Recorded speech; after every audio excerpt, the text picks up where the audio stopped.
Vamos orar. Pai maravilhoso, obrigado, Senhor, por mais essa quinta-feira, Senhor, de reunião, onde estamos dispostos aqui a aprender com a sua santa e bendita palavra. Media aqui essa reunião, Senhor, me dando entendimento e abrindo entendimento dos irmãos, para que nessa comunhão todos possamos aprender e edificar a tua igreja. Em nome de Jesus, amém. Amém, glória a Deus. Então aqui, irmãos, nós vamos começar hoje. Vamos começar por Ezequiel, porque Esdras, Ageu e Zacarias estão ligados intimamente. Então vamos começar em Ezequiel. Lembrando que para aqueles que não responderam, Ezequiel foi o profeta que teve que cozinhar em cima de estrume, de vaca, tadinho. Foi uma das perguntas. Eu perguntei qual foi o profeta que teve que cozinhar em cima do esterco. De vaca. Era humano a princípio. Isso porque ele negociou. Era pra ser de homem, ele negociou. Era pra ser de homem, ele negociou. Não, tá bom, vai na vaca. Vai na vaca. Tadinha. Nós vamos para Ezequiel 23. Nossa, já vai começar na Olá e a Olibá, meu Deus do céu. Essa aqui já é forte. Então, Ezequiel 23. Tá? Depois de Jeremias e antes de Daniel. Depois de Lamentações, né? Então, aqui, irmãos, em Ezequiel 23, o bicho já começa a pegar. Porque o Senhor contou uma história muito parecida, onde ele contou por Jeremias, onde ele chamou uma irmã de Aolá e uma outra irmã de Aolibá. A Aolá, ela representava Israel, as tribos do norte, né? E a Aolibá representava Judá, né? Jerusalém. E aqui, parecido com o que o Senhor tinha contado no passado, ele vai contar a infidelidade da irmã mais velha, de Aolá, o quanto que ela traiu o Senhor com outras nações, né? Se prostituindo.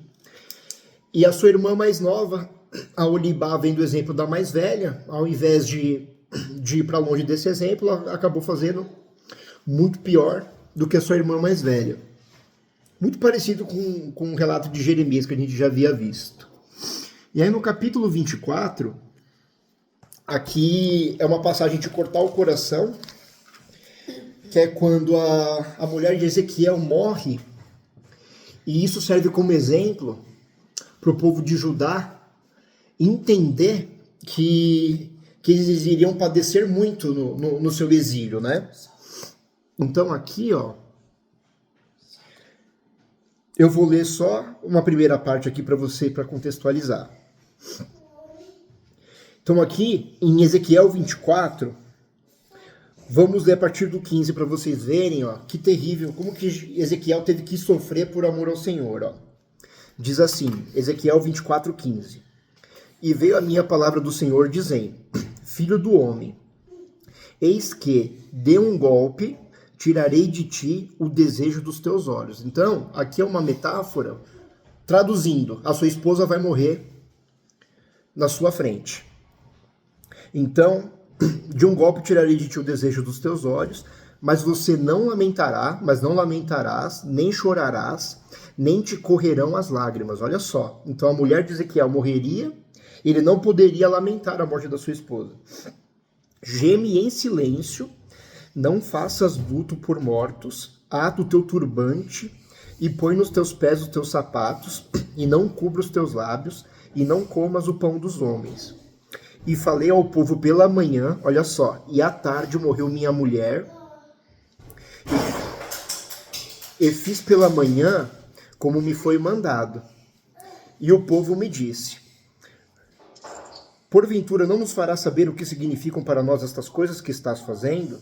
E eu lhe disse, veio em mim a palavra do Senhor dizendo, dize à casa de Israel, assim diz o Senhor Deus, eis que eu profanarei o meu santuário, a glória da vossa força, o desejo dos vossos olhos e o anelo das vossas almas, e vossos filhos e vossas filhas que deixastes cairão a espada. Então aqui, o Senhor, mais uma vez, ele pega um profeta e utiliza a vida dele de exemplo para mostrar o que vai acontecer com o povo de Israel. Assim como ele fez com Oséias, assim como ele já tinha feito com Isaías, né? Isaías andou 3 anos nu. Oséias teve que casar com uma prostituta. E Ezequiel teve que perder a sua própria esposa para essa vida servir de arquétipo, para que o povo que fosse por exílio ia sofrer muitas perdas, e perdas nas quais eles não teriam tempo de chorar. Tamanha seria a desgraça que cairia sobre eles, né? Então, para você ver como difícil era ser profeta na época dos reis de Israel, e principalmente na época do exílio. Depois, no capítulo 25, o Senhor começa a punir algumas nações, né? E isso aqui a gente pode tomar para os nossos dias. Ele pune essas nações por 2 motivos. O primeiro motivo é porque algumas nações, elas se alegraram com a desgraça de Israel. E isso pode também, a gente pode fazer essa transferência para os nossos dias. O Senhor se entristece muito quando, às vezes, uma pessoa entra em desgraça e, ao invés da gente ter compaixão e misericórdia, a gente se alegra com a desgraça alheia. Então, o Senhor não poupou uma nação inteira que procedeu desta forma. Significa também que o Senhor, ele repudia o indivíduo que se alegra e se entristece pela desgraça do próximo. Então, a desgraça do próximo não é para trazer alegria, regozijo, mas sim misericórdia, compaixão e oração da nossa parte, para que o Senhor tenha compaixão e misericórdia dessa situação de calamidade. E o segundo motivo que o Senhor se irou é por as nações terem se vingado numa medida que excedeu o que o Senhor tinha determinado para elas. Eu vou dar um exemplo para vocês nos nossos dias. Então, o que aconteceu comigo, inclusive? Às vezes, eu fui trabalhar na Vivid como estagiário. No começo eu não recebia nada. E eu tinha superiores que estagiavam comigo, né? E esses superiores não me ajudavam, eles me exploravam, faziam trabalhar muito, né? E não me ensinavam nada, né? E na medida que eu fui trabalhando lá, o Senhor foi me exaltando naquele lugar. E o Senhor me colocou numa posição de liderança, ao ponto de eu liderá-los. Acho que no segundo ano de empresa. O Senhor me exaltou e me colocou acima deles. E naquela posição, eu poderia querer me vingar, eu poderia querer colocar encargos nas costas deles. Então o Senhor me colocou numa posição de poder sobre eles, de autoridade sobre eles. E ali, o Senhor guardou meu coração. Eu tratei eles da melhor maneira possível, não explorei, trabalhei igual, na mesma medida, mesmo estando num cargo superior. E quando me vieram estagiários, e onde eu me coloquei na mesma posição que eles estavam no passado, eu instruí esses estagiários, eu ensinei esses estagiários, e fiz completamente diferente do que eu recebi. Então, o Senhor se entristeceu aqui com essas nações, porque o Senhor entregou Israel nas mãos dele como juízo, né? Só que ao invés deles receberem esse povo, né, cumprirem o juízo que o Senhor os designou, eles foram além e maltrataram o povo da além do que o Senhor os havia instruído. Então, às vezes, nos nossos dias, nós estamos numa posição abaixo, o Senhor nos eleva, nos coloca numa posição de poder, às vezes para poder nos testar também, né? Como é que vocês vão fazer quando vocês tiverem o poder e autoridade sobre outras vidas? Vocês irão explorar essas vidas? Vocês irão abusar dessas pessoas ou vocês vão tratá-la do modo diferente, né? Então aqui podem ver que não é só uma lição do passado, mas uma coisa que a gente pode aplicar nos nossos dias, né? Então, quando o Senhor nos colocar numa posição de poder, que tenhamos um coração segundo o Senhor para fazermos o que é reto. Depois, nos versículos seguintes, nós vamos ter agora, do capítulo 26, o 27 e o 28, vai acontecer uma coisa interessante aqui. Mas antes, eu vou fazer uma brincadeira com vocês, eu preciso que vocês respondam para vocês entenderem o meu ponto, tá? Eu vou falar 3 frases e vocês vão me dizer o que se repete nessas frases, tá? Então, eu comi melancia, é a primeira frase. Eu comi laranja, é a segunda frase. E eu comi morango na terceira frase. Pergunto para vocês, qual que é o padrão que unifica essas três frases? O que essas três frases têm em comum? Oi? Também, mas pensa no objeto. Fruta. Perfeito. Então por que eu estou falando isso? Porque nesses capítulos, o Senhor, ele vai usar uma estrutura com Tiro e ele vai usar uma estrutura com Egito. Então o que o Senhor vai fazer? Pegando Tiro primeiro, o Senhor vai falar sobre a glória de Tiro, o quanto que Tiro foi uma cidade imponente, porque Tiro era uma cidade marítima, então chegavam muitos navios, era uma cidade muito próspera em comércio, a cidade de Tiro. E o Senhor vai fazer uma estrutura de enaltecer a cidade, e depois de enaltecer o príncipe dessa cidade, o governante dessa cidade, que seria o rei de Tiro. E depois, nos capítulos seguintes, ele vai fazer a mesma estrutura com o Egito. Ele vai exaltar o Egito, e depois ele vai exaltar o rei do Egito, que seria o faraó, certo? Então, o que eu quero? Eu quero que vocês peguem bem essas estruturas. Por quê? Porque Ezequiel 28 e Isaías 14, elas são aplicadas a Satanás, né? Como se fosse o agente desses textos, enquanto em Isaías 14 fala de Nabucodonosor, e Ezequiel 28 fala do rei de Tiro, que se chamava Etibaal, né? O nome verdadeiro do rei de Tiro, que é profetizado aqui em Ezequiel 28, é Etibaal. E muitas pessoas leem esse texto metaforicamente atribuindo ao diabo, sendo que o texto dá diversos exemplos de que se trata de um homem, né? E essa estrutura é importante para vocês entenderem que o profeta faz a estrutura do rei de Tiro e depois segue a mesma estrutura para o rei do Egito, para deixar claro que tanto o rei de Tiro quanto o rei do Egito, o faraó, são seres humanos. Satanás, ele vai aparecer em diversas passagens do Antigo Testamento, ele vai aparecer no livro de Jó, ele vai aparecer em Zacarias, como vocês já leram, né? Em Zacarias 3 ele aparece para acusar Josué, o sumo sacerdote. Então, Satanás é uma figura real, ele existiu, e ele é citado em diversas passagens, inclusive como antiga serpente no livro de Apocalipse, né? E como dragão. Só que tem certas passagens que as pessoas forçam a barra e querem aplicar Satanás também. Então aqui, eu estou deixando claro para vocês, porque a tradição diz que Ezequiel 28 trata-se de Satanás, mas trata-se de um homem, que foi o rei de Tiro, de nome chamado Etibaal, tá? E aqui, eu vou ler para vocês o capítulo 28, do 6 ao 10, para deixar isso claro, ó.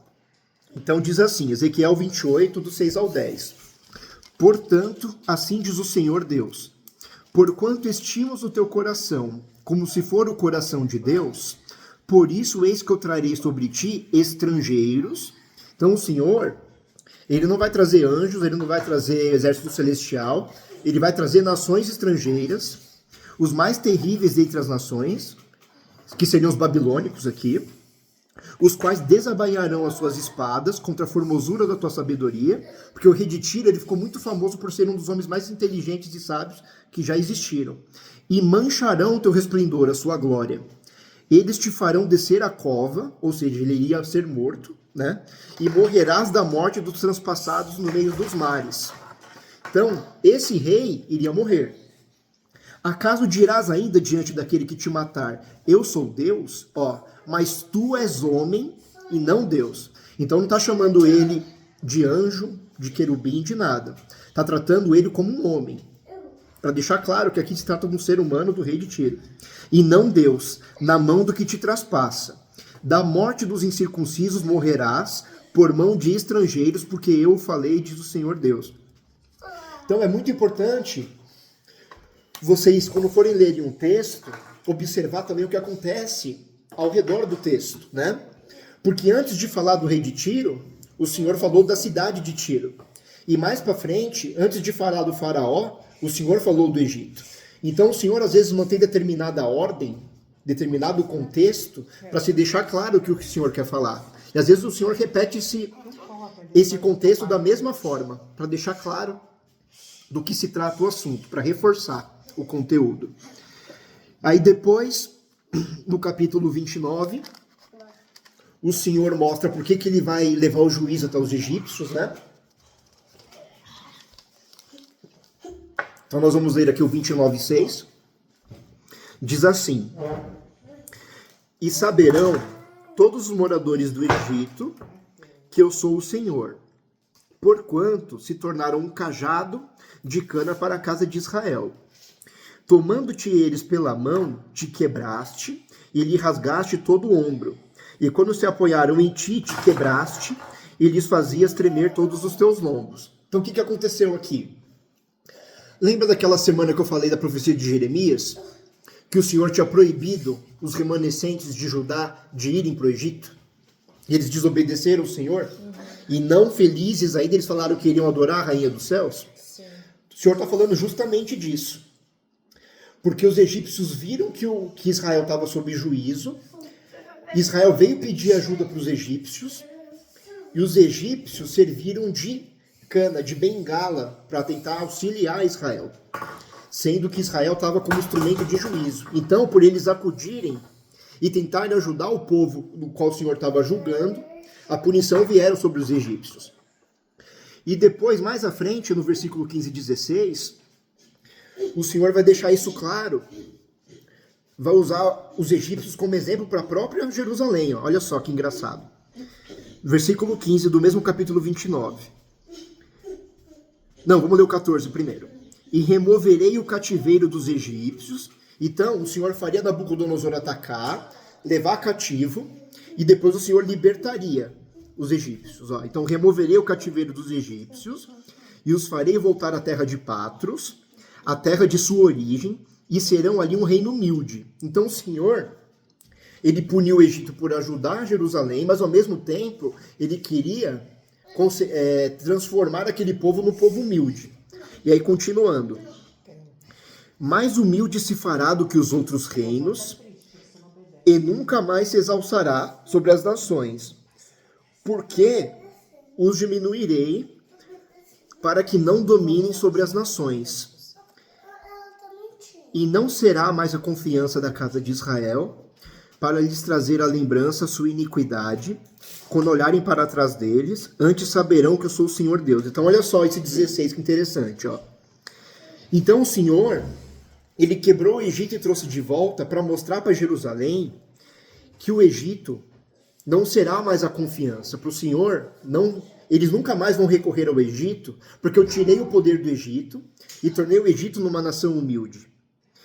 E o próprio Egito vai trazer a lembrança da iniquidade deles. Quando eles olharem para trás, quando eles olharem para o exílio egípcio e do retorno do exílio, Israel vai ver um Egito fragilizado, na qual ele nunca mais vai poder se apoiar, e ao mesmo tempo ele vai ver o operar do poder do Senhor, que foi capaz de levar uma nação ímpia e gentílica para o cativeiro e trazê-la de volta. Ou seja, se eu levei uma nação ímpia e a trouxe de volta, eu não vou trazer o povo que eu gerei lá no Egito, né?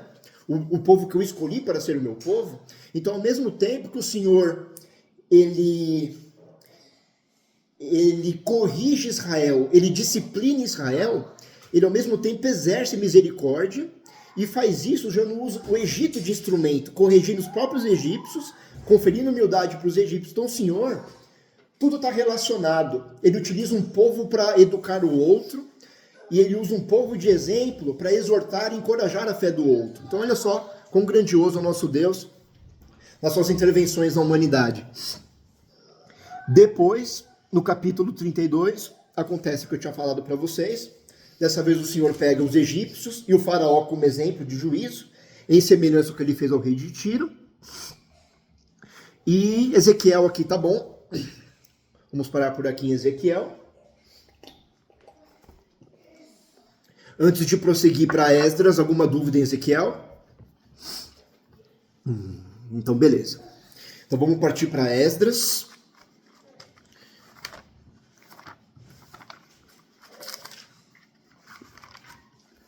Então, vamos contextualizar um pouco para vocês entenderem, tá? Então, Esdras, ele vai se passar... Então, só para relembrar vocês, o rei Ciro, ele foi o primeiro monarca da Pérsia, né? Ele foi o primeiro rei da Pérsia, o rei Ciro. E foi pela mão dele que o Senhor fez o édito, o decreto, de que os judeus poderiam retornar do cativeiro babilônico e reconstruir o templo. Então essa ordem partiu de Ciro, segundo a profecia de Isaías e de Jeremias. E na sequência, então Ciro invadiu a Babilônia e levantou o decreto. Só que aí os judeus foram, né? Mas aí, depois que Ciro saiu do poder, entrou o rei Dario, que foi o segundo rei. E ali, o povo de Israel começando a construir o templo, os conselheiros do rei Dario, eles se encheram de inveja e temor, né? Porque eles tinham medo que o povo de Israel se fortalecesse novamente ao construir o templo e reedificar Jerusalém. Eles temiam que Israel se rebelasse e que parasse de pagar impostos, né? E então, eles vieram falar para o rei Dário ele ficar inseguro em relação às intenções de Israel. Então ele foi lá e tentou impedir, né? Então o contexto é mais ou menos esse, tá? Então primeiro o rei persa liberou a permissão para eles voltarem a reconstruir. Eles começaram a construir o templo, mas nos dias do rei Dario, isso meio que foi freado. Então aqui até que acho que tá bom para contextualizar. Aí vamos começar Esdras aqui no capítulo 1, do 1 ao 4, para vocês verem a profecia. Oi! Esse tempo que eles fizeram novamente, foi o mesmo que o Salomão tinha feito? Sim, exatamente. Repetindo o mesmo modelo, tentando repetir o mesmo modelo que foi feito por Salomão. No mesmo local, tudo certo, tudo igual. Ah, tá bom, obrigada. Imagina, mãe. Aí depois aqui, ó, então no capítulo 1 de Esdras do 1 ao 4 diz assim. Então no primeiro ano de Ciro, rei da Pérsia, então Ciro foi o primeiro rei, para que se cumprisse a palavra do Senhor pela boca de Jeremias e também de Isaías, né, que Isaías profetizou, despertou o Senhor o espírito de Ciro, rei da Pérsia, o qual fez passar pregão por todo o seu reino, como também por escrito, dizendo: assim diz Ciro, rei da Pérsia: o Senhor dos céus me deu todos os reinos da terra e me encarregou de edificar uma casa em Jerusalém que está em Judá. Então observem a diferença de Ciro para Nabucodonosor, né? Nabucodonosor bateu no peito e falou que pelas mãos dele ele tinha conquistado todas aquelas nações, né? Motivo esse que fez o Senhor rebaixá-lo a um animal e fazer ele recuperar o juízo. Já o rei Ciro, ele confessou, ó, ele falou que o Senhor, Deus dos céus, me deu todos os reinos da terra. Então Ciro era um rei humilde o suficiente para reconhecer que aquilo lhe foi dado pelo Senhor. E Ciro não oprimiu ninguém. Então, não veio juízo sobre ele, porque ele foi um rei que obedeceu ao Senhor e não foi além da medida, do limite do qual o Senhor estabeleceu para ele. E aí este Ciro, que enalteceu o Deus dos céus, me deu todos os reinos da terra e me encarregou de edificar uma casa em Jerusalém que está em Judá. Quem há entre vós, de todo o seu povo, seja Deus com ele, e suba a Jerusalém, que está em Judá, e edifique a casa do Senhor Deus de Israel, que está em Jerusalém. E todo aquele que ficar atrás em algum lugar, em andar peregrinando, os homens do seu lugar o ajudarão com prata, com ouro, com bens inculgados, além de dádivas voluntárias para a casa de Deus que está em Jerusalém. Então Ciro, ele liberou o povo para reconstruir, e o Senhor falou que pessoas iriam ali entrar naquele projeto, iriam financiar para que aquele projeto pudesse ser bem sucedido até o fim. Depois, no capítulo 2, vamos lá para o versículo 62.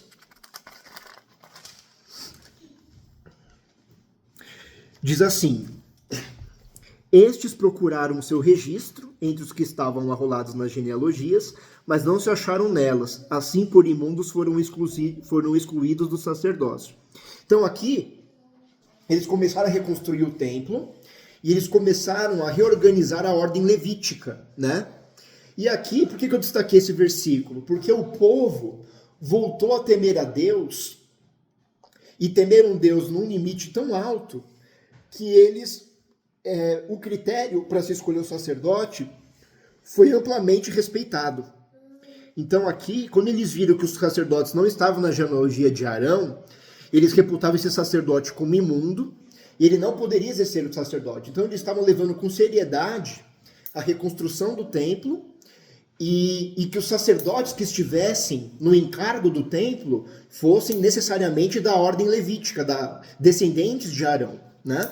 Como nós veremos lá na frente que Esdras era. Esdras era um descendente direto de Arão. Então ele tinha legitimidade para ser um sacerdote ali, né? Depois, no capítulo 3, nós já vamos ver o altar do Senhor sendo reconstruído e os fundamentos do templo começam a ser levantados. Então, no capítulo 3, a obra do Senhor começa a prosperar. Eles já levantam o altar do Senhor e já começam a desenvolver grande parte do templo. Depois, no capítulo 4, acontece aquilo que eu falei para vocês. A construção do templo ela foi impedida por falsas acusações, né? Então, os conselheiros de Dário falaram para ele, então? Então esse povo, ele já foi muito poderoso o dia, ao ponto das nações lhe pagarem tributos. Então, os conselheiros estão falando dos dias de Davi e de Salomão, aonde Israel teve o seu auge militar e econômico também. Foi a maior prosperidade ali, e foi naquele período histórico que o Senhor tinha dado paz por completo. O Senhor tinha entregado todos os inimigos nas mãos de Davi, e nas mãos depois do seu filho Salomão, ao ponto das nações terem que lhe pagar tributos, olha só. E aí, usando este fato histórico, eles começaram a colocar medo e temor no rei Dário, que eles reconstruíssem o templo, reconstruíssem Jerusalém e voltassem para aquela glória anterior, se rebelassem e não pagassem impostos. E ali, o rei Dário, a princípio, crendo nessa narrativa, ele, por hora, ele vai impedir a obra de continuar, ele vai interromper a obra, certo? E aí no capítulo 5, por isso que é importante a gente estar fazendo a leitura do jeito que a gente está fazendo, porque nós vamos ver que tanto o profeta Ageu, e quando for para Ageu isso vai ficar claro, eu vou até fazer uma pausa aqui, nesse capítulo 5 eu vou para Ageu agora, para vocês verem como está tudo relacionado, né? Então, nós estamos no seguinte contexto, antes de começar Ageu. Depois a gente volta para Esdras. Então a gente está no contexto que a obra foi interrompida, né, por mãos do rei Dário, que acreditou na narrativa dos seus conselheiros. E aí o Senhor vai levantar primeiro Ageu, e olha só o que o Senhor vai colocar na boca de Ageu aqui, para profetizar para o povo. Então vamos lá, rapidamente para Ageu. Está antes de Zacarias e depois de Sofonias. Está entre Sofonias e Zacarias, para quem não achar, porque é bem pequeno. Então, ó, em Ageu 1, 14 e 15 diz assim: E o Senhor suscitou o espírito de Zorobabel, filho de Sealtiel, governador de Judá, e o espírito de Josué, filho de Josadaque, sumo sacerdote, e o espírito restante de todo o povo, e eles vieram e fizeram a obra na casa do Senhor dos Exércitos, seu Deus.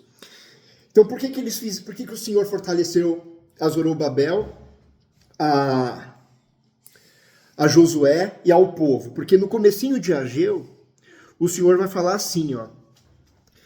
Em Ageu 1, no versículo 2, o Senhor vai falar assim: Assim fala o Senhor dos Exércitos, dizendo: Este povo diz, não veio ainda o tempo que a casa do Senhor deve ser edificada. Veio, pois, a palavra do Senhor por intermédio do profeta Ageu, dizendo: Porventura é para vós tempo de habitardes nas vossas casas forradas, enquanto esta casa fica deserta? Então o Senhor puxando a orelha deles: Você tem casa para morar, e a minha casa? Né?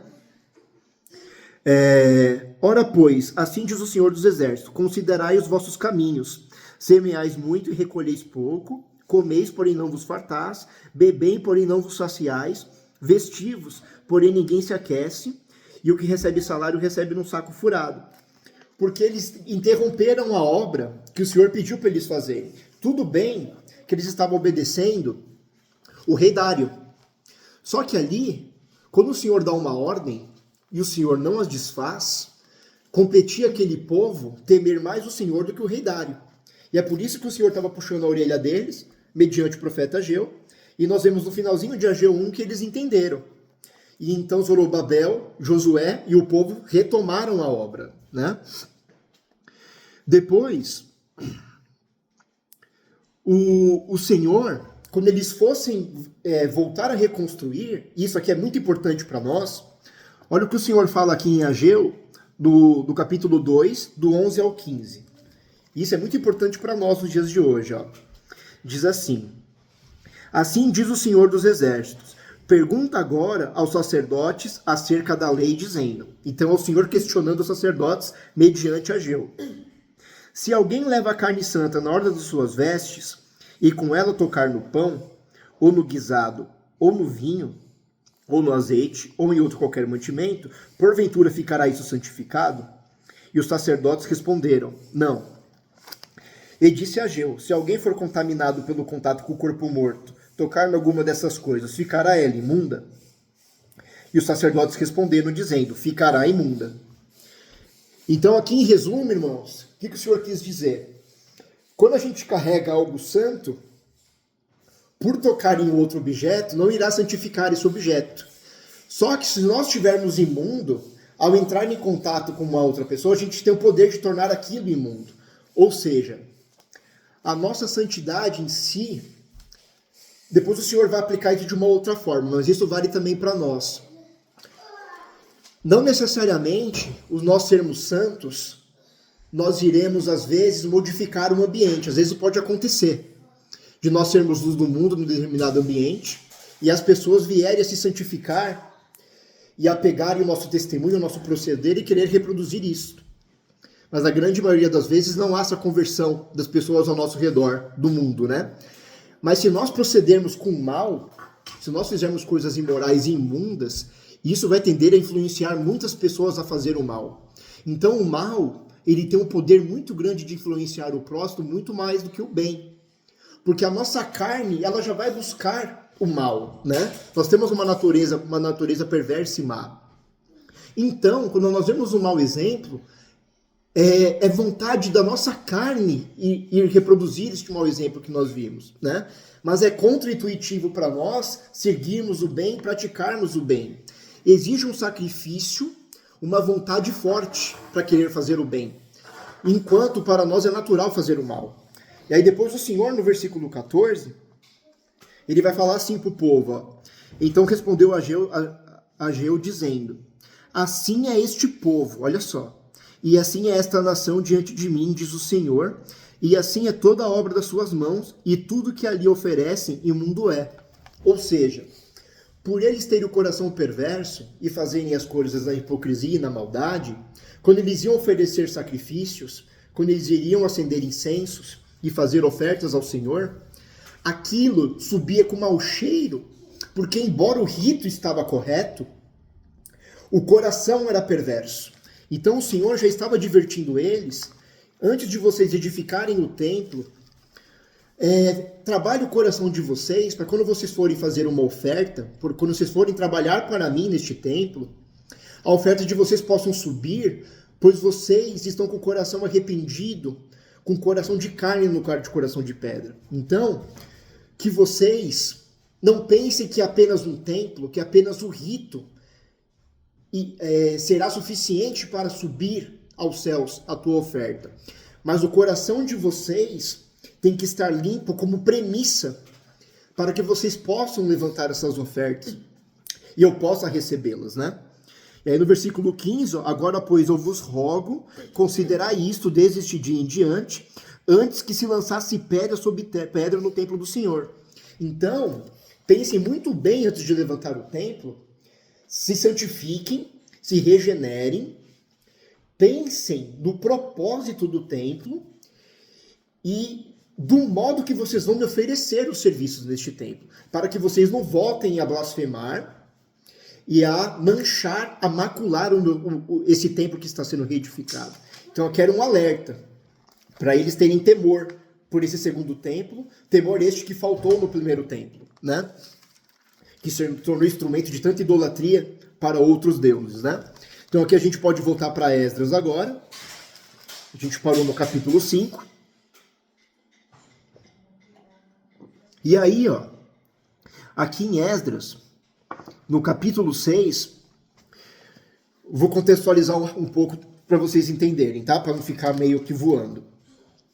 E aí, os judeus, eles pedem para Dario fazer uma investigação, né? Para eles investigarem a legitimidade daquela causa. Então, pediu para Dario investigar o decreto do rei Ciro, permitindo que eles reconstruíssem, né? Para que o rei Dario visse que a causa deles era legítima, que eles não estavam levantando o templo por razão de rebelião ou para tentar reconquistar a sua autonomia e não pagar os devidos impostos para os persas, mas que Dario fizesse essa investigação e visse que a causa era legítima e pudesse permitir que eles continuassem a reconstrução do templo. E aí, ó, no capítulo 6, do 6 ao 12, diz assim, ó: Agora, pois, Tatenai, governador da além do rio, Setar-Bozenai e os seus companheiros, os afarsequitas que habitais da além do rio, apartai-vos dali. Olha só o que o rei Dário ele vai fazer. Então o rei Dário, ele investigou, e na Babilônia, ele viu que o édito, que a permissão que o rei Ciro tinha dado como decreto de eles poderem voltar a reconstruir, era legítima. Então ali o rei Dario modificou seu modo de pensar e mandou seus emissários para conceder de novo permissão para que eles voltassem a reconstruir o templo. E aí no versículo 7 aqui do capítulo 6, ó, continua: Deixai que se faça a obra desta casa de Deus, olha só, que o governador dos judeus e os anciãos dos judeus edifiquem esta casa de Deus no seu lugar. Olha só. Também por mim se decreta que, a vez de fazer com os anciãos dos judeus para a reedificação desta casa de Deus, a saber, que da fazenda do rei, dos tributos além do rio, se paguem prontamente a despesa a estes homens, para que não interrompam a obra. Então olha só o que o Senhor fez. Além de reconceder a permissão, o Senhor estava pegando recursos da própria Pérsia para financiar a reconstrução do templo. Olha só o poder que Deus tinha de transformar uma realidade, fazendo um rei mudar totalmente do proibir para o permitir e usar recursos persas para isso. Olha o poder desse Deus. E aí, continuando no 9. E o que for necessário, como bezerros, carneiros e cordeiros para holocaustos a Deus dos céus, trigo, sal, vinho e azeite, segundo o rito dos sacerdócios, que estão em Jerusalém, desse-lhes de dia em dia para que não haja falta. Então, ele estava preocupado não só com a reconstrução, não só em financiar com dinheiro persa, mas estava preocupado que não faltasse nem sacrifícios para adorar ao Senhor. Olha só o temor de Dário. Olha que nível chegou o temor de Dário e reverência pelo Senhor. Versículo 10. Para que ofereçam sacrifícios de cheiro suave ao Deus dos céus e orem pela vida do rei e de seus filhos. Ó. Ainda queria uma oração, uma intercessão ainda, que eles orassem pelo próprio rei, por ele próprio, por Dario, e pelos filhos dele, pelos descendentes dele. Também por mim se decreta que todo homem que mudar este decreto, ó, então quem tentasse alterar esse decreto, se arrancará um madeiro da sua casa e levantado pendurarão nele. Ó, ele ia crucificar a pessoa que tentasse perverter esse decreto. E da sua casa se fará por isso um monturo. Essa casa seria destruída, ficaria como exemplo para os demais. O Deus, pois, que fez habitar ali o seu nome, derrube a todos os reis e povos que se estenderem a sua mão para mudar o decreto e para destruir essa casa de Deus que está em Jerusalém.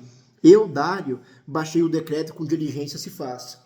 Depois nós vamos ler uma profecia em Zacarias, onde nós vamos entender o que o Senhor fez aqui pela mão de Dario. Mas foi espetacular o que o Senhor fez, né?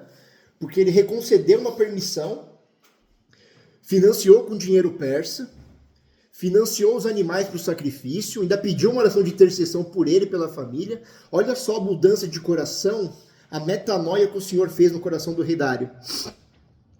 Depois, na sequência, finalmente o protagonista do livro vai aparecer. Ele apareceu bem tarde, apareceu só no capítulo 7.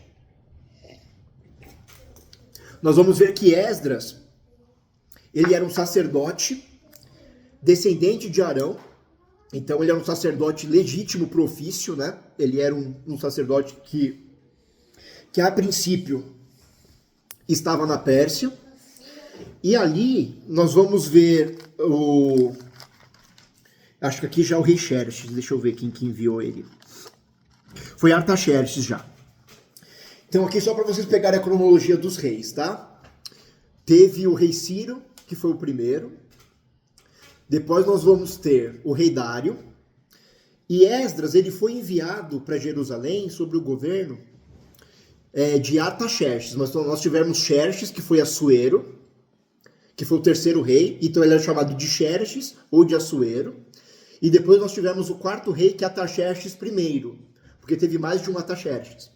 Então, nos dias de Artaxerxes I, foi ele que enviou Esdras para lá, com o objetivo de que Esdras ele fosse verificar o andamento da obra e de que Esdras fosse ensinar corretamente o povo acerca das leis do Senhor e sobre os ritos, para que os judeus fizessem da forma correta a adoração ao Deus dos céus.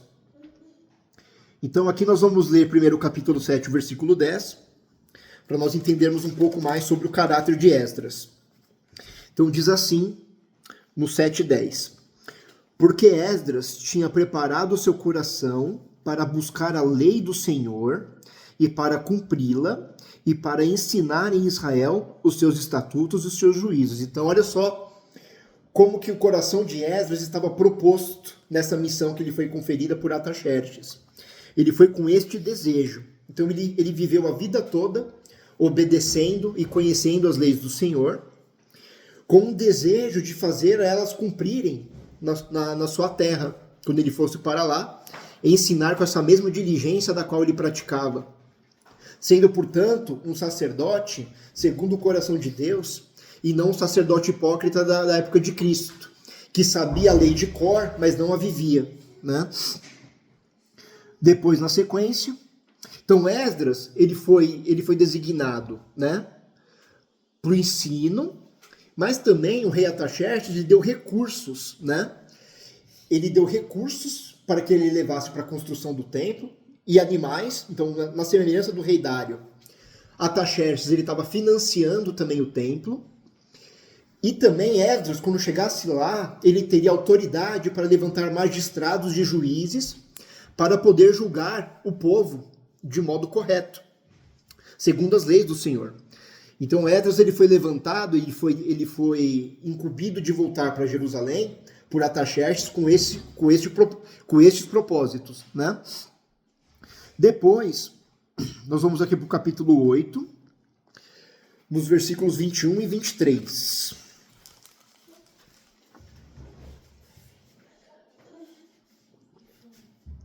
Então, capítulo 8, 21 e 23, diz assim: Então, apregoei ali o jejum, então aqui é Esdras falando, junto ao rio Ahava, para nos humilharmos diante da face de nosso Deus, para lhe pedirmos caminho seguro para nós, para nossos filhos e para todos os nossos bens. Antes de continuar, isso daqui é no trajeto, tá? Então, antes de Esdras iniciar a viagem, ele se preocupou em levantar um jejum para que o Senhor abençoasse eles e o Senhor os guardasse de malfeitores. Por quê? Olha só como Esdras era um homem íntegro, né? Olha só o versículo 22, que explica essa intenção de Esdras.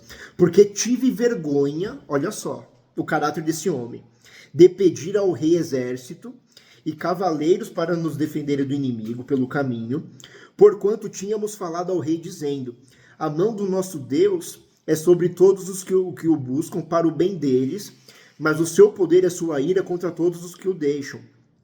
Nós, pois, jejuamos e pedimos isso ao nosso Deus, e moveu-se pelas nossas orações. Então, o que Esdras quis dizer aqui? Ele ficou constrangido e envergonhado porque Artaxerxes ele já foi deveras generoso com o seu povo, né? Ele enviou a Esdras com o melhor das intenções. Então ele mandou Esdras para que ele ensinasse o povo, para que ele levantasse magistrados, fosse levar os recursos da Pérsia para lá e colocasse a casa em ordem do Senhor. E Esdras, ele achou um abuso, ele achou que seria um abuso explorar ainda mais o rei da Pérsia, pedindo que ele mandasse um exército para proteger a sua comitiva. Então ali Esdras, como forma de gratidão até ao rei da Pérsia, e ao mesmo tempo, pela fé no Deus vivo, de que o Senhor era poderoso para guardar aquela comitiva naquela viagem, ele matou 2 coelhos com uma cajadada. Ele não queria explorar mais o rei da Pérsia, embora ele não tenha pedido isso para o rei da Pérsia. O Senhor trabalhou no coração de Artaxerxes para ele abençoar o povo, mas ele não queria abusar da bondade do próximo. E às vezes, isso acontece muito nos dias de hoje, né? Às vezes a gente receber um bem, e ao invés de nós formos gratos e aceitar esse bem e dar um ponto, às vezes a gente abusa dessa pessoa. A gente vê que essa pessoa, o bem que ela nos fez, ela pode fazer mais. E a gente acaba se aproximando de certas pessoas por interesse, por alguma vantagem que nós possamos obter dessa pessoa.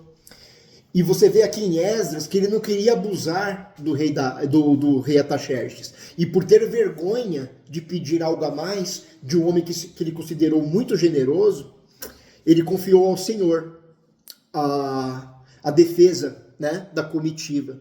E aí o coração do Senhor se moveu pelo jejum, pelas orações, e o Senhor guardou aquela comitiva no retorno dela para Jerusalém. Então olha só que lição bonita que Esdras nos deu, de como ele teve empatia pelo rei Artaxerxes. Porque eu tenho certeza que se Esdras pedisse, o Senhor iria constranger o coração de Artaxerxes, e Artaxerxes mandaria o exército. Mas Esdras, como um crente verdadeiro, ele não queria abusar da bondade que lhe foi dirigida. Depois aqui no capítulo 9, nós vamos ler aqui do 1 ao 3, aí finalmente, estava demorando, né, para a gente ver uma transgressão do povo de Israel. O povo de Israel finalmente colocou as mangas de fora e já foram transgredir contra o Senhor.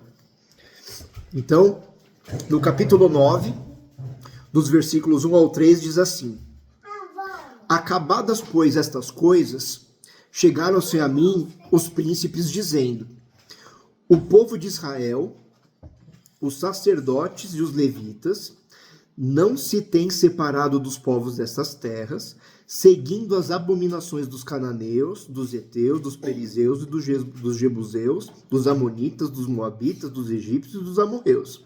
Nações que o Senhor abominava, né? E aqui deixou claro que eram os governantes, os sacerdotes e os levitas. Então todo mundo já estava escolhendo mulheres ímpias que poderiam fazer eles se desviarem do propósito do Senhor. Versículo 2: Porque tomaram das suas filhas para si e para seus filhos, e assim se misturou a linhagem santa com os povos destas terras, e até os príncipes e magistrados foram os primeiros nessa transgressão. Ou seja, o mau exemplo veio lá de cima, né? E é o que eu falei para vocês. Quando o Senhor falou pela boca de Ageu que a santidade não tem tanta influência em santificar o próximo, mas a maldade e a impiedade têm o poder de fazer outros transgredirem, aqui está a profecia de Ageu encarnada, né? Porque os magistrados e os poderosos fazendo isso, quem são os mais pobres e os miseráveis para não fazerem o mesmo, sendo que os poderosos já o fizeram? Então, quando alguém num cargo poderoso, alguém numa posição de poder, faz o mal, desobedece, ele às vezes pode fazer uma nação inteira seguir o seu exemplo, né? Então, para você ver que o imundo realmente tem o poder de contaminar e de fazer outros se tornarem imundos também. Versículo 3: E ouvindo eu, Esdras falando, né? Tal coisa, rasguei as minhas vestes e o meu manto, e arranquei os cabelos da minha cabeça e da minha barba, e sentei-me atônito, surpreso, chocado. Como é que um povo que acabou de levantar um templo, já desobedece o Senhor no minuto seguinte, né? Mas aqui, graças a Deus, irmãos, isso foi por pouco tempo, porque nós vamos ter uma intercessão bonita de Esdras, né? Que vai começar aqui no versículo 6. Então, capítulo 9, vamos ler o versículo 6. Diz assim: E disse, meu Deus, estou confuso e envergonhado para levantar a ti a minha face, meu Deus, porque as nossas iniquidades se multiplicaram sobre a nossa cabeça e a nossa culpa tem crescido até os céus. Desde os dias de nossos pais até o dia de hoje, estamos em grande culpa, e por causa das nossas iniquidades somos entregues, nós e nossos reis e os nossos sacerdotes, na mão dos reis da terra, à espada, ao cativeiro e ao roubo, e à confusão do rosto, como hoje se vê. E agora, por um pequeno momento, se manifestou a graça da parte do Senhor nosso Deus, para nos deixar alguns que escapem, e para dar-nos uma estaca no seu santo lugar, para nos iluminar os olhos, ó no Deus nosso, e para nos dar um pouco de vida na nossa servidão. Pausar aqui um pouquinho. Para você ver que Esdras, ele era humilde, esclarecido o suficiente para saber que aquilo tudo era graça, que eles não mereciam ter remanescentes, que ele não merecia perdão, não merecia compaixão da parte do Senhor, mas o Senhor ainda teve um fragmento de graça, de misericórdia. Versículo 9. Porque somos servos, porém na nossa servidão não nos desamparou o nosso Deus. Antes entendeu sobre nós a sua benignidade perante os reis da Pérsia, para que nos desse vida, para levantarmos a casa do nosso Deus e para restaurarmos as suas assolações, e para que nos desse uma parede de proteção em Judá e em Jerusalém. Agora, pois, ó Deus nosso, que diremos depois disso? Pois deixamos os teus mandamentos. E Esdras aqui, ele fala por ele como se ele tivesse transgredido, mas ele não tinha transgredido, mas ele se colocou como se fosse parte desse povo que transgredisse, né? Versículo 11. Os quais mandaste pelo ministério de teus servos, os profetas, dizendo: a terra em que entrais para possuir, terra imunda é, pelas imundícias dos povos das terras, pelas suas abominações, com que na sua corrupção a encheram de uma extremidade a outra. Porque Esdras, ele volta lá no tempo de Josué, quando aquela terra foi entregue pela primeira vez, e o Senhor falou: quando entrarem na terra que eu lhes dei, não tomais as mulheres estrangeiras como esposas, porque elas vos farão desviar os seus caminhos de mim, e farão vocês adorarem outros deuses. Então, desde Josué, que o Senhor está falando isso, e repetiu ao longo da história, para eles ainda recorrerem no mesmo pecado nos dias de Esdras.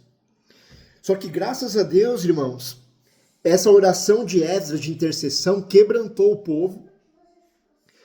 O povo se constrangeu no capítulo 10 e fizeram um pacto ali, que eles iriam despedir estas mulheres em sinal de obediência e fazendo um novo pacto com o Senhor. E no capítulo 10, então, eles obedeceram e despediram as mulheres cananeias, né, para obedecer esse mandado, e aí o Senhor retirou a sua ira daquela geração.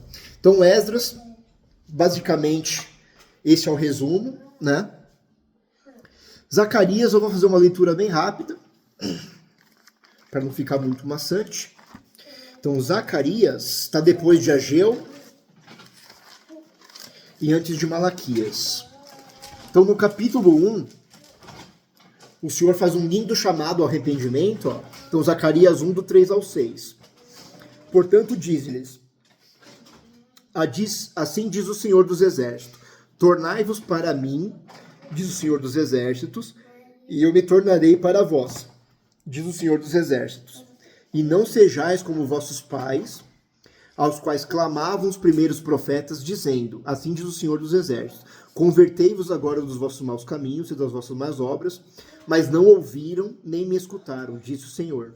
Vossos pais, onde estão? E os profetas, viverão eles para sempre? Essa aqui é a parte mais importante. Depois eu volto no 5. Contudo, as minhas palavras e os meus estatutos que eu ordenei aos profetas, meus servos, não alcançaram os vossos pais? E eles voltaram e disseram: assim como o Senhor dos Exércitos fez extensão de nos tratar, segundo os nossos caminhos e segundo as nossas obras, assim ele nos tratou. Então esse versículo 5 faz uma pergunta, né? E os profetas, viverão eles para sempre? aqui é uma palavra que a gente tem que levar muito a sério nos nossos dias, né? Porque tem muitas pessoas que pensam assim, né? Vou aproveitar bastante, e quando não puder mais aproveitar, eu me converto ao Senhor e o Senhor me salva, né?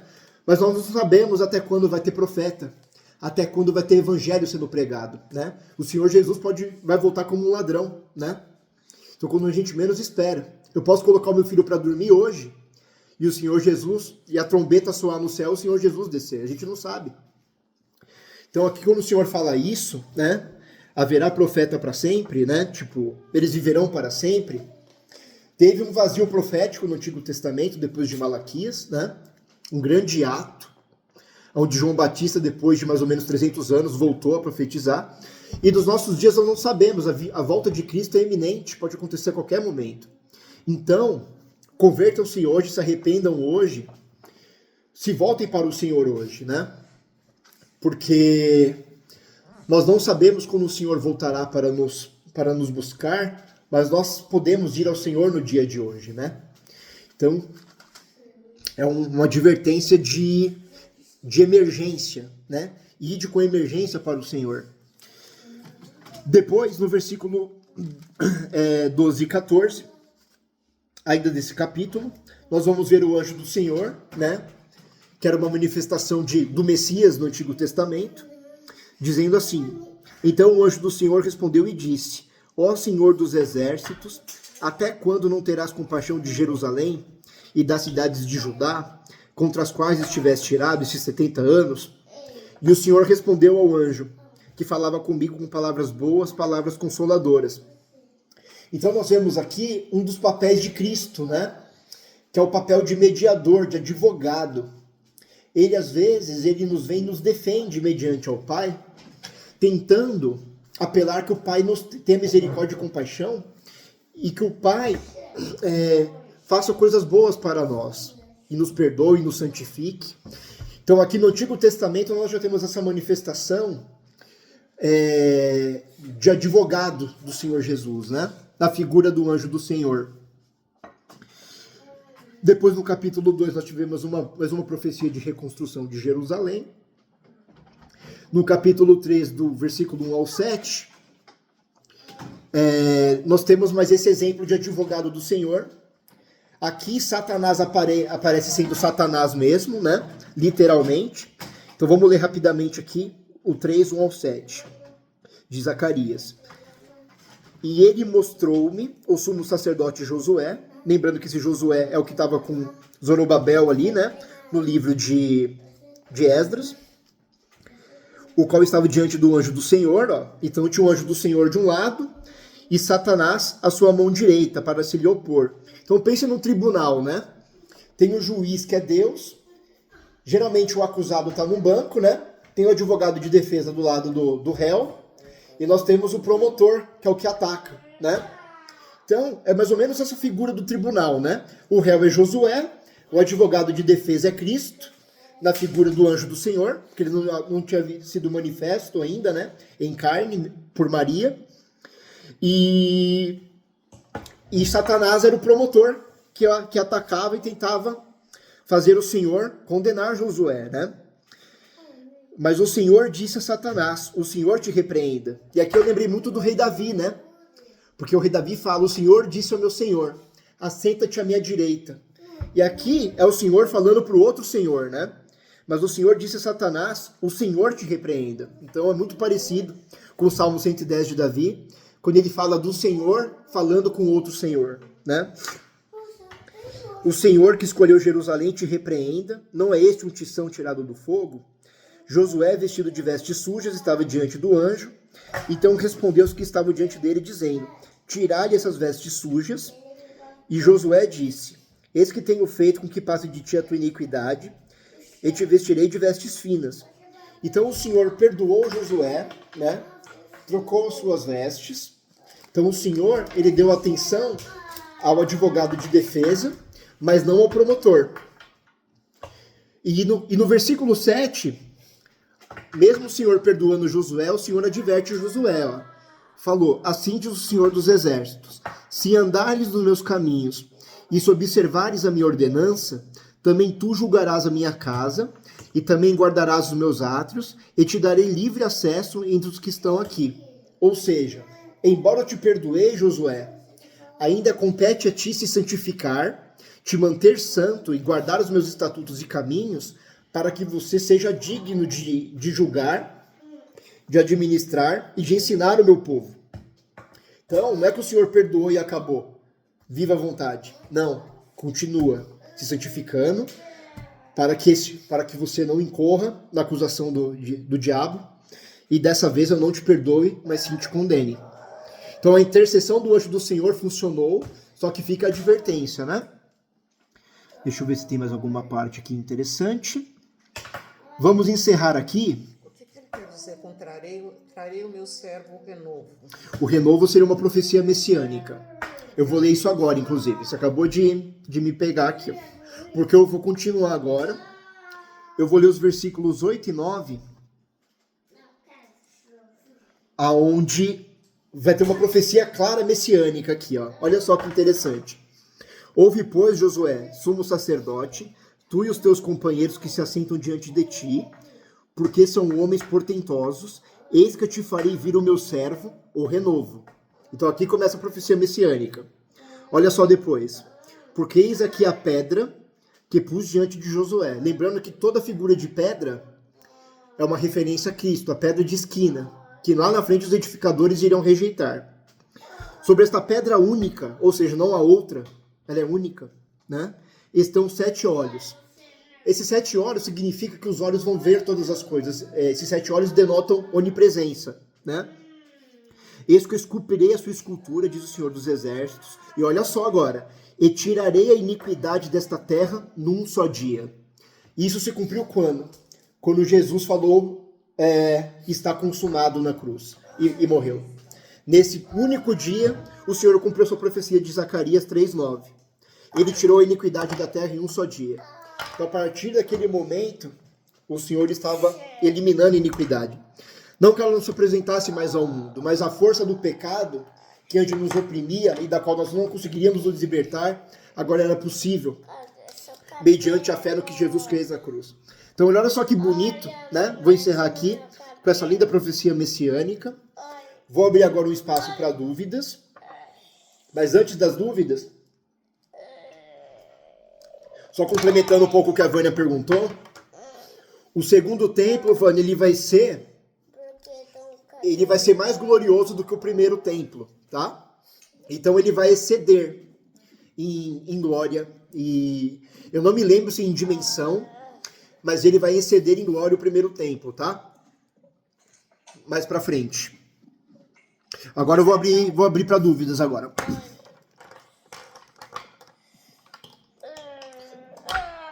Você quer falar alguma coisa, Vânia?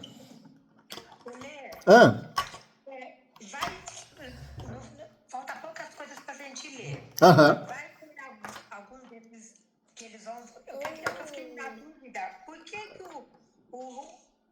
o Sírio, o Dário, esse Artaxerxes, por que eles foram tão. Eles não eram judeus, eles não acreditavam no nosso Deus. O Senhor. Lembra da profecia do rei Ciro?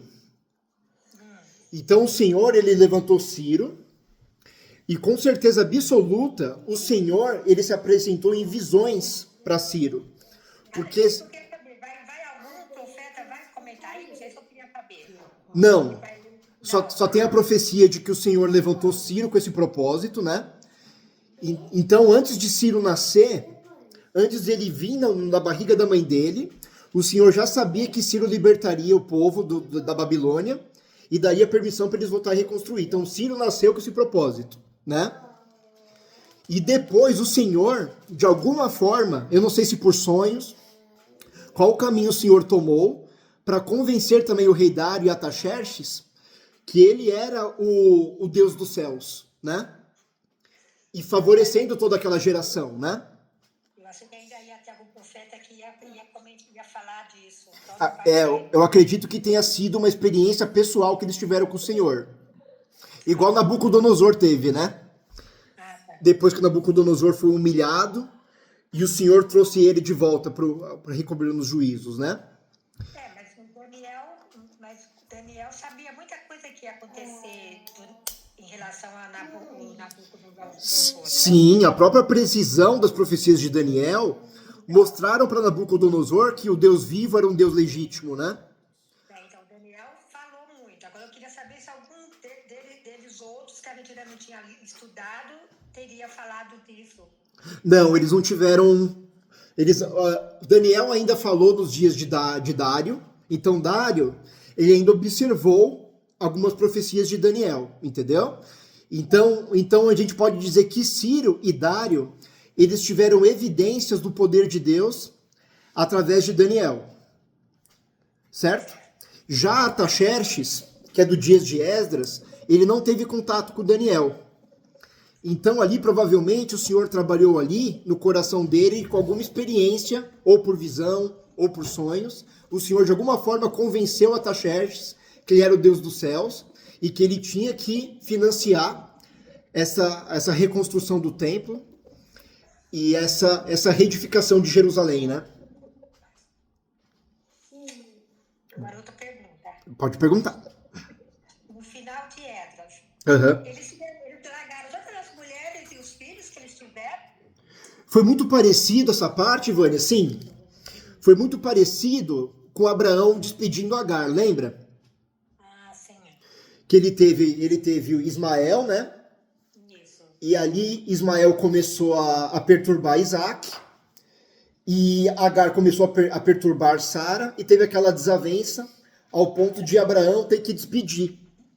Ah, tá. Então isso era normal, então. Sim, mas não era um despedir, tipo, vai pra rua e eu esqueço que eu sou você. Abraão, quando despediu Agar, despediu ela com muitos animais, despediu ela com riqueza, despediu ela com bens. Assim como as outras esposas que ele teve depois, os outros filhos da concubina que ele teve depois, né? Ele despediu os filhos com uma determinada porção, né? Não despediu de mãos vazias. Mas despediu com o propósito de que elas não fizessem desviar, né? Mas aconteceu sim. Teve uma despedida mesmo, as esposas e os filhos foram despedidos. Então foram abandonados, né? Não foram.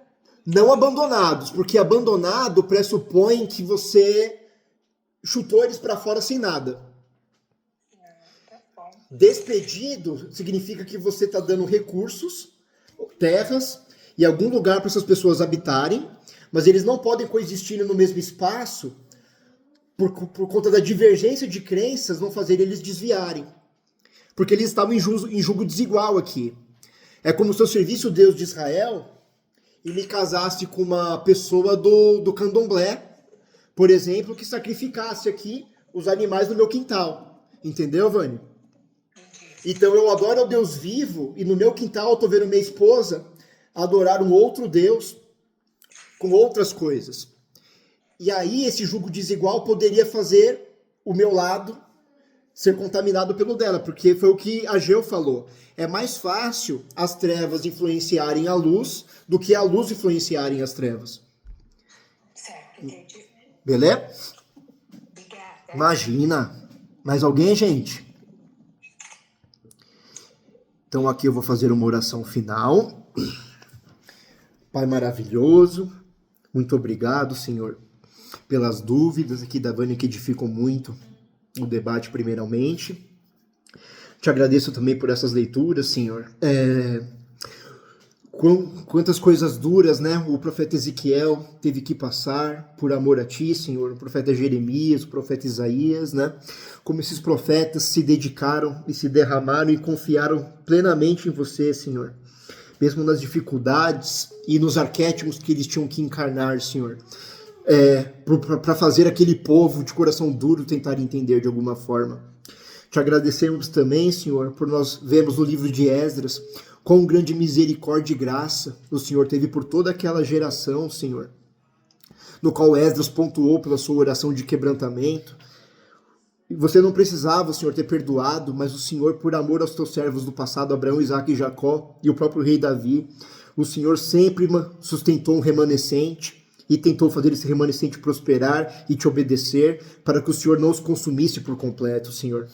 E vimos também, Senhor, através dos seus 2 ungidos, que foi citado também em outra profecia, por Ageu e por Zacarias, o Senhor, através deles, encorajou aquele povo a voltar a reconstruir, a não desencorajar-se pela interrupção, pelo decreto do rei Dário a princípio. O Senhor os encorajou a levar aquele projeto até o fim. E o segundo templo foi construído, Senhor. E o Senhor abençoou muito aquela geração, convertendo o coração de reis ímpios, Senhor, fazendo eles financiarem toda aquela obra e financiarem até os sacrifícios. Te agradecemos, Senhor, estamos no final deste projeto, nos fortaleça, falta cada semana, falta cada vez menos para nós entregarmos essa maravilhosa jornada que tem sido até aqui. Em nome de Jesus, para a tua glória e para a edificação da igreja. Amém. Glória a Deus. Amém. Boa noite. Está encerrado, amados. Amém. Boa noite. Boa noite, Deus abençoe. Beijo. Boa noite.